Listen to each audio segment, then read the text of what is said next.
ఈ ప్రాబ్లం చూడండి. Two insulated charged copper spheres A and B have their centers separated by a distance of 50 centimeters. What is the mutual force of electrostatic repulsion if the charge on each is 6.5 into 10 to the power of minus 7 coulomb?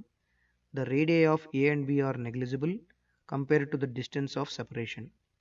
What is the force of repulsion if each sphere is charged double the above amount and the distance between them is halved? మన motive ఏంటి అంటే రెండు spheres ఉన్నాయి, ఏ and B అనే spheres. వీటి యొక్క centres మధ్య ఉన్న డిస్టెన్స్ 50 సెంటీమీటర్స్ అన్నాడు. ప్రస్తుతానికి డి అనుకుందాం. దీని మీద ఉన్న ఛార్జెస్ క్యూ డాష్ అనుకుందాం, కానీ ఇక్కడ రెండింటి మీద ఉన్న charges same. So Q is equal to Q dash. ఈ సెంటర్స్ నుంచి ఇవి స్పియర్స్ యొక్క రేడియా ఏదైతే ఉందో ఇది ఈ డిస్టెన్స్తో కంపేర్ చేసినప్పుడు చాలా చాలా చాలా తక్కువ అంటున్నాడు. కాబట్టి ఏం ఇంపాక్ట్ ఉండదు ఈ డిస్టెన్స్ అంటున్నాడు. అలాగే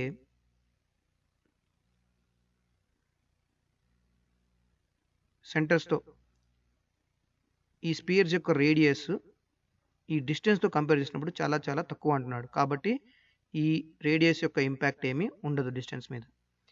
అలాగే మనం ఇప్పుడు కనుక్కోవాల్సింది ఏంటంటే ఈ రెండింటి మధ్య ఉన్న ఈ రిపల్షన్ ఫోర్స్ కనుక్కోవాల్సింది.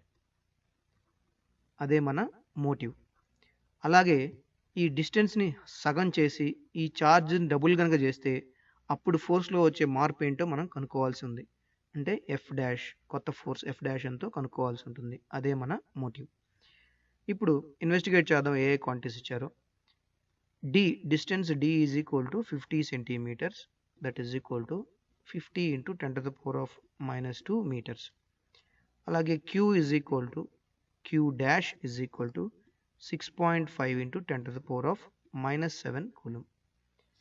అలాగే medium K is equal to 9 into 10 to the power of 9 newton metre square per coulomb square. ఇక వాల్యూస్ కోసం రిజాల్వ్ చేద్దాము. Coulomb force F is equal to K into q dash by d square, that is equal to 9 into 10 to the power of 9 into 6.5 into 10 to the power of minus 7 into 6.5 into 10 to the power of minus 7 divided by 50 into 10 to the power of minus 2 whole square, that is equal to integral part అంతా ఒక దగ్గర రాస్తే 9 into 6.5 into 6.5 divided by 5 into 5 రాస్తున్నాను into 10 to the power of 9, ఇవి రెండు -14. ఇక్కడ 0 ఒక 1 cancel అయితే 10 to the power of -1 ఉంటుంది. 10 to the power of -1 whole square అంటే 10 to the power of -2. ఇది పైకి వెళ్తే 10 to the power of +2 అవుతుంది. సో ఇక్కడ +2, that is equal to, so 65 5 ones 5 1.3s 5 ones 5 1.3s. So ఇక్కడ 9 ఇంటూ 13 ఇంటూ 13 అంటే 169. ఇక్కడ రెండు డిజిట్ తర్వాత పాయింట్ పెట్టుకోవాలి కాబట్టి 1.69 into 10 to the power of, ఇక్కడ 9 to 11 -14 అంటే 11 - 14 అంటే -3, దట్ ఈస్ ఈక్వల్ టు, ఇక్కడ 9 ఇంటూ 1.69 అంటే నియర్లీ 15 వస్తుంది. 15 into 10 to the power of -3 newtons. ఇది ఫస్ట్ ప్రాబ్లం యొక్క ఆన్సర్.